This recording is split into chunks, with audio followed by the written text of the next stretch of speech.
दोस्तों, स्वागत है आपका हमारे YouTube चैनल एस्ट्रोलॉजी में। दोस्तों, आज हम गरुड़ पुराण के द्वितीय अध्याय का श्रवण हिंदी में आपको करवा रहे हैं। दोस्तों, गरुड़ पुराण जो है हमारे हिंदू धर्म में इसका बहुत महत्व बताया गया है, जो सृष्टि को तथा मनुष्य को किसी भी प्राणी को सद्मार्ग पर जाने के लिए प्रेरित करता है।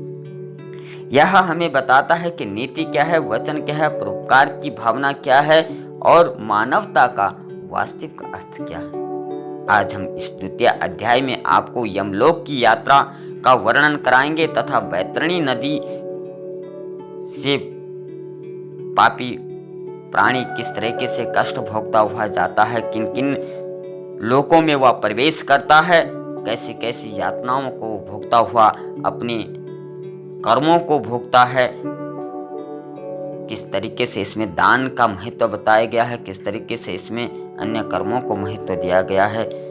यह हम द्वितीय अध्याय के श्रवण में करेंगे। बड़े भक्ति और श्रद्धा पूर्वक तथा विश्वास रहित रख करके इस अध्याय का श्रवण करें। विष्णवे नमः। ओम विष्णवे नमः। ओम विष्णवे नमः। अथ द्वितीयो अध्याय। गरुडोवाच कीदृशो यमलोकस्य पन्था भवति दुःखदा तत्र यान्ति यथा पापस्तन्मे कथय केशव। श्रीभगवानुवाच यममार्गं महादुःखं प्रदं ते कथयाम्यहम् मम भक्तो विदच्छ्रुतात्मं भविष्यसि कंपितः। वृक्षछाया न तत्रास्ति यत्र विश्रमते नरा यस्मिन्न मार्गे न चानद्यं येन प्राणान् समुद्धरे। गरुड़ ने कहा, हे केशव, यमलोक का मार्ग किस प्रकार कष्ट देने वाला होता है। वहां जिस प्रकार से पापी मनुष्य जाते हैं वह हमसे कहने की कृपा करें। ऐसा प्रश्न करने पर श्री भगवान कहते हैं कि प्राणी को यमलोक मार्ग का बड़ा दुख देने वाला है। मैं तुमको बताता हूँ, तुम मेरे भक्तजन हो तथापि सुनने से तुम कंपायमान हो जाओगे। उस मार्ग में विश्राम लेने के लिए वृक्ष की छाया तक नहीं है तथा अन्नादि भी नहीं है जिससे प्राणों की रक्षा हो सके। अत्यंत तृषातुर प्राणी जलपान करें ऐसी भी मार्ग में कोई जगह नहीं है। और साथ ही प्रलय काल की भांति 12 सूर्य वहां तपते रहते हैं। उस मार्ग से जाता हुआ मनुष्य कभी शीतल वायु से पीड़ित होता है तो कभी कांटों तथा महाविषधारी सर्पों से आविष्टित हो जाता है। कहीं पर उस पापी को बड़ी भयानक व्याघ्र, शेर, कुत्ते भक्षण करते हैं तो कहीं बिच्छू काटते हैं और कहीं अग्नि से जलाया जाता है। इसके बाद वह महाभयानक असिपत्र वन में पहुंचता है जो 2 सहस्त्र योजन लंबा चौड़ा है। वहां वन कौवा, उल्लू, वट, गीत, मधुमक्खी, मच्छर आदि जीवों से तथा दावानल से व्याप्त है। असिपत्र वन के पत्र से वह प्रेत छिन्न छिन्न हो जाता है। फिर मार्ग में वह कहीं अंधकूप नरक में तो कहीं विकट पर्वत से गिर पड़ता है, कहीं तीक्ष्ण शस्त्र पर चलता है, किसी जगह नुकीली कीलों के ऊपर चलता है, कभी भयानक अंधतम नरक में गिरता है तो कभी जल में गिर पड़ता है, कभी जोंक युक्त कीचड़ में पड़ता है, कभी संतप्त कंदर्प जलते हुए कीचड़ में पड़ता है, कहीं बालुकाक से भरे हुए नरक में पड़ता है, कहीं अग्नि से तप्त ताम्रमय नरक में गिरता है, कहीं अग्नि के अंगार के समूह में पड़ता है, कहीं महान धूम से भरे हुए नरक में पड़ता है तो कहीं महान धूम से भरे हुए नरक में पड़ता है। फिर यम मार्ग में जाते कहीं अंगार की वृष्टि, कहीं लोहमय वज्र सहित स्थूल पत्थर की वर्षा होती है, कहीं रुधिर की वृष्टि, कहीं शस्त्र की वृष्टि, तो कहीं खौलते हुए जल की वर्षा होती है। कहीं भस्म रहित कीचड़ की वृष्टि होती है, कहीं बड़े गर्त खंडों में प्रवेश करता है, कभी कभी ऊंचे स्थान पर चढ़ता है, कभी पर्वत की कंदरा में प्रवेश करता है। उस मार्ग में कहीं अत्यंत अंधकार है जहां कष्ट से चढ़ा जाए। ऐसे बड़े पर्वत हैं, कहीं पूज शोषणित से व्याप्त विष्ठा से भरे हुए तालाब है। रास्ते के मध्य में बहने वाली ऐसी भयंकर वैतरणी नदी है जिसकी कथा श्रवण करने से भय उत्पन्न होता है, तब देखने में कष्टकारक हो। इनमें क्या आश्चर्य है। वैतरणी नदी का 100 योजन विस्तार है, उनमें पूया और रुधिर बहते हैं। हड्डी से व्याप्त उसका तट है, मांस और शोणित के गर्दभ से युक्त है और बहुत ऊंची है। मनुष्य तैर नहीं सकते। केश रूपी शैवाल से दुर्गम और बड़े बड़े मच्छरादि मगरमच्छ से परिपूर्ण है और अति भयानक हजारों पक्षियों से संपन्न है। ऐसी नदी प्राणी को देख ज्वाला और धूम युक्त दिखने लगते हैं। ऐसे लोहे की कड़ाई में अग्नि से तपा हुआ तेल या घी ज्वाला से व्याप्त होता है। उस नदी का नाम ये गरुड़ वैतरणी कहा गया है। वह सुई के मुख वाले भयानक क्रीम से व्याप्त और वज्र जैसी चोंच वाले महागृद्ध वायस आदि से वेष्टित है। शिव सुमार मगरमच्छ, जलुका, मत्स्य, कच्छ तथा और भी जलचर जीवों से व्याप्त है। उस प्रवाह में गिरे हुए बहुत से प्राणी हा भ्राता, हा पुत्र, हा तात इस प्रकार की दीनता के वचनों बोलते रहते हैं। क्षुधा तृष्णा युक्त होकर वे उस नदी के रुधिर को पीते हैं। वह नदी फेन तथा रुधिर से व्याप्त होती बहती है। वह बड़ी भयानक है, उच्च स्वर से गर्जन करती है। कोई उसको देख नहीं सकता। उसके देखने से पापी चेतना रहित हो जाते हैं। ऐसी भयानक वह नदी है। बहुत से बिच्छू एवं कृष्ण सर्पों से व्याप्त उसमें बड़े हुए पापी पुरुषों की रक्षा करने वाला कोई भी वहां नहीं है।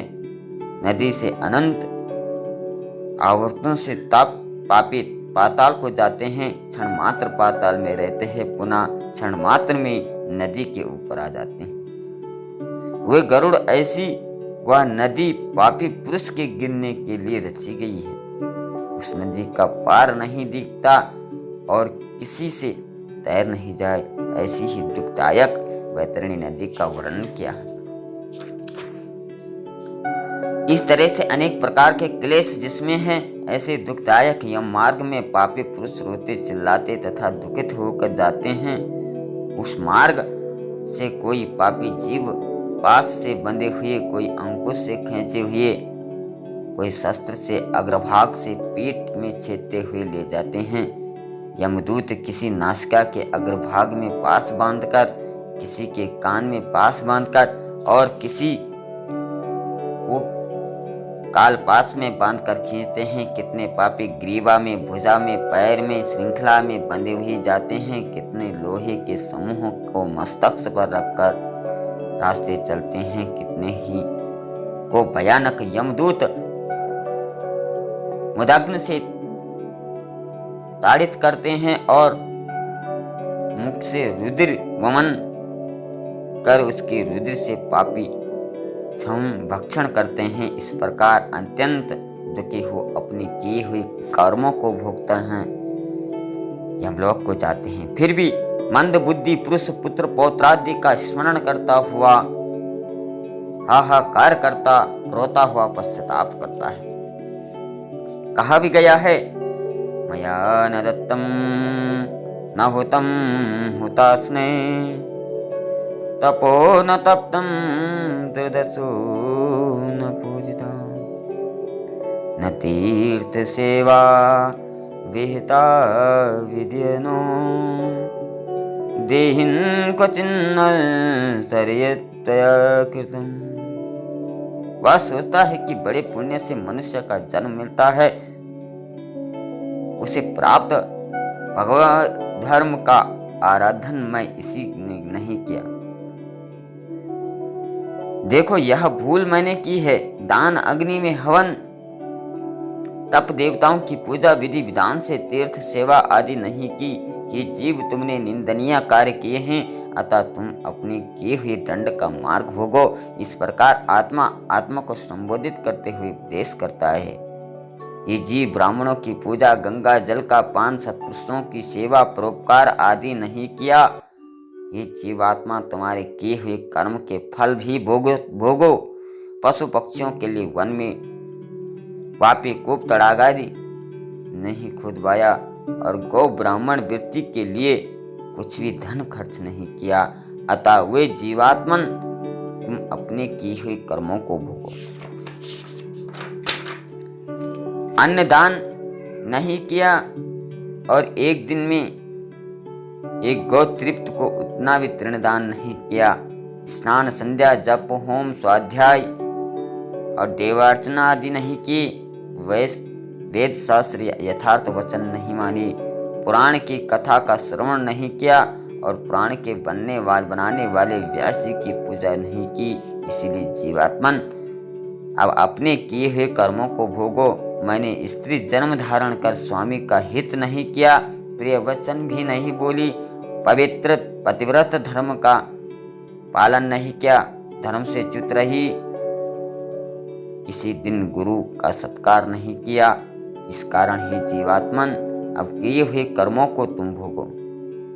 धर्म बुद्धि से मैंने पति की सेवा नहीं की, पति के मरने के बाद सती भी नहीं हुई, विधवापन प्राप्त होने पर भी तप भी नहीं किया। इसलिए जीवात्मन तुम अपने किए हुए कर्मों को भोगो। महीने के उपवास तथा बड़े विस्तृत नियम, चंद्रायणादि व्रतों से शरीर को पूरा कृश भी नहीं किया और पूर्व जन्म के पाप कर्म से नारी का शरीर मैंने प्राप्त किया, जो शरीर वैधव्यादि बहुत दुख पात्र है। ये गरुड़ वह प्रेत अनेक प्रकार के विलाप का पूर्व जन्म के किए हुए कर्मों का स्मरण करता है कि अब मनुष्य देह कैसे प्राप्त होगा। यह विचारता हुआ प्रेत जाता है। 17 दिन तक प्रेत अकेला ही वायु वेग से जाता है। उसके बाद 18वें दिन से गरुड़ वह प्रेत अत्यंत रमणीय सौम्यपुर को जाता है। उसमें प्रेतों के बहुत से गण रहते हैं। वहाँ पुष्पभद्र नाम की नदी है और वहाँ न्यग्रोध नाम का अत्यंत सुंदर दिखाई देने वाला वृक्ष है। यम के दूत उस पुर में प्रेत को विश्राम कराते हैं। तब प्रेत वहां दुखित होकर स्त्री पुरुष द्वारा किए दुख का स्मरण करता है। जिस समय में प्रेत धन, नौकर आदि सबका सोच करता है, उसी समय वहां के प्रेत यमदूत सब इकट्ठे होकर उस प्रेत को ऐसे वचन कहते हैं, हे मूर्ख, तो व्यर्थ सोच करता है। धन, भृत्य, पुत्र, स्त्री, मित्र, बांधव आदि तुम्हारे कोई भी नहीं है। जीव अपने किए हुए कर्मों को ही आप ही भोगता है। इसलिए यमलोक के मार्ग पर चलो। आहो परलोक के यात्री यमराज के बल और यम के दूत हम हैं, जिनके बल को तू नहीं जानता और यमराज दंड न दे ऐसे यत्न नहीं करता। इससे अब जिस मार्ग में लेना देना इत्यादि व्यवहार कोई भी नहीं है, ऐसे मार्ग में तुम्हें अवश्य चलना है। प्रेत यमलोक मार्ग का बालक पर्यंत सभी जानते हैं, इसको तुमने कैसे नहीं सुना? पुराणों के वचनों से भी ब्राह्मणों के पास तूने नहीं सुने, क्योंकि पुराणों में नरकादि का वर्णन बहुत प्रकार से किया गया है। दूत ऐसे वचन कहकर मुद्रा से प्रताड़ित करता है, तब वह प्रेत गिरता हुआ दौड़ता हुआ यमदूत का पास से बांधकर खींचते हैं। इस पुर में बैठा हुआ प्रेत मरने के बाद पौत्रादि को ने जो स्नेह से अथवा कृपा से मासिक पिंडदान दिया है उस पिंड को खाता है। उसके बाद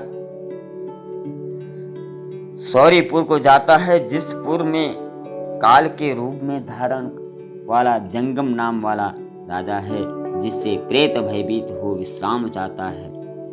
उस पुर में प्रेत को पुत्रादि ने जो त्रैपाक्षिक पिंडदान किया उस अन्न जल को भक्षण करता हुआ आगे बढ़ता है। उसके बाद प्रेत जल्दी नागेंद्र वन भवन जाता है। वहां भयानक वन जिसको देखकर बड़े बड़े दुख से रोता है। निर्दयी यमदूत के पास से खींचा वह प्रेत 2 मास में रोता हुआ जाता है। वहां बांधवों के दिए हुए द्वितीय मासिक पिंड जल और वस्त्र को भोग यमदूतों के पास द्वारा आगे जाता है। तीसरे मास में गंधर्व को प्राप्त होता है। त्रैमासिक पिंड गंधर्व में भोग आगे चलता है। चतुर्थ मास में सैलम पुर को जाता है। वहां प्रेत के ऊपर बहुत से पत्थर बरसाए जाते हैं। चतुर्थ मास में दिए हुए पिंड का भोग कर किंचित सुख को प्राप्त होता है। वह 5वें महीने में क्रौंचपुर को जाता है। वहां पंचम मासिक पिंड को भोग कर आगे क्रूरपुर को जाता है। 5.5 मास के बाद न्यून पाषाणमयी होता है। उस समय के उस घट सहित पिंडदान के प्रेत से कुछ तृप्त हो जाता है और वहां आधे मुहूर्त तक आराम करता। बड़े दुख को कंपायमान हो यमदूत की गर्जना से उस पूर्व को त्याग वह चित्रभवन नामक पुर को जाता है। वहां यमराज का छोटा भाई विचित्र नाम वाला राजा राज्य करता है। उस पुर में उस विशाल का यम के भाई को देख प्रेत भय से दौड़ता है। तब नाव चलाने वाले उस प्रेत के समान आकार कहते हैं, महावैतरणी नदी के चलाने के लिए हम नाव लेकर तुम्हारे पास आए हैं। अब तुम्हारे पास ऐसी कोई पुण्य हो तो कहो। ये प्रेत तत्व से वेता मुनियों ने दान को वितरण कहा है, जिससे यह तेरी जा सकती है, इसलिए इसका नाम वैतरणी है। यदि तुम्हारे गौ का दान दिया हो, यह नौका तुम्हारे समीप आएगी। बिना दान यह किसी के पास नहीं आती। ऐसे वचन सुन प्रेत हाहाकार शब्द करने लगा। हा देव, मैंने दान नहीं दिया। ऐसी नदी को देख प्रेत भयभीत विलाप करता है। जिसने गोदान नहीं किया, ऐसी पापी जीव वैतरणी नदी में डूब जाते हैं। तब जैसे मांस सहित मछली फंसाने वाले कांटे में फंसाकर मत्स्य को खींचते हैं, उसी प्रकार से उस प्रेत के मुख में शूल छेद कर उसको आकाश में रहने वाली यमदूत वैतरणी नदी के पार ले जाते हैं। उसके बाद षाण्मासिक पिंड को भोग कर वह आगे चलता है।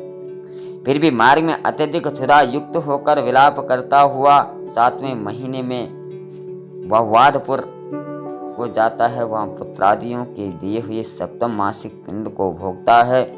उस पुर में लांकर दुखद नामक पुर को जाता है। उस मार्ग को अवलंब रहित पक्षी की तरह चलता हुआ प्रेत महान कष्ट को प्राप्त करता है। वहां 8वें महीने में पिंड भोग आते जाता है। 9वां महीना पूर्ण नानंद क्रंद नामक पुर को जाता है। उस पुर में नाना प्रकार के जीव अत्यंत दारुण भयानक शब्द करते हैं। उनको देख वह शून्य हृदय से आप्त ही दुखी होता है। यमदूतों की गर्जना से वह भी प्रेत उस पुर को छोड़ बड़े दुख से 10वें मास में सुतप्त भवन को जाता है। इस पुर में पिंडनादि दानादि को भोग 11वां मास पूर्ण होने पर रौद्र नामक पुर में जाता है। उस पुर में पुत्रादि को दिए हुए पिंड के भोग से 11.5 महीने में पयोवर्षण नामक पुर को जाता है। उसके बाद सीताड्य नामक नगर को जाता है। उस पुर में हिम से 100 गुणाधिक महान शीत पड़ता है, जिससे सीताड्य नामक नाम पड़ा। उस पुर में प्रेत शीत द्वारा दुखी तथा क्षुधाब्ध वो चारों दिशाओं को की ओर सोचता जाता है, मेरे कोई बांधव मुझे दुखी से निवृत्त करें। तब यमदूत बोलते हैं कि तुम्हारे ऐसे पुण्य कहाँ है जो कोई तुम्हारे दुख मिटाए। उस पुर में वार्षिक पिंड को खाकर वह प्रेत कुछ धैर्य धारण करता है। उसके बाद 1 वर्ष व्यतीत होने पर यमलोक के समीप बहुवीति नामक पुर में जाकर पिंड से उत्पन्न हुए हस्त प्राण प्रमाण देह को त्याग करता है। ये गरुड़ इसके बाद अंगुष्ठ मात्र वायु रूप जीवात्मा कर्मों को भोगता हुआ निमित्त यातना भोगने के योग्य शरीर धारण यमदूतों के साथ यमलोक को जाता है। ये गरुड़ परलोक में निमित्त जिसने दान नहीं दिया वह कष्ट से तथा दृढ़ बंधन से बांधा हुआ यमलोक को जाता है। उस यमराजपुर में 4 दरवाजे हैं। इसमें दक्षिण द्वार के मार्ग को ये गरुड़ मैंने तुमसे कहा। उस भयानक यमलोक के रास्ते क्षुधा तृषा श्रम आदि से दुखी प्रेत जिस प्रकार जाते हैं उसको मैंने आपसे कहा। अब तुम क्या सुनना चाहते हैं, इच्छा करते हो। तो दोस्तों, इस प्रकार से हमने 11वें द्वितीय अध्याय का श्रवण किया है। इसमें बताया गया है कि किस तरीके से वैतरणी नदी का तथा यमलोक मार्ग का दृश्य बताया गया है, कैसे पापी जन को कष्ट भोगता हुआ यमलोक को जाता है।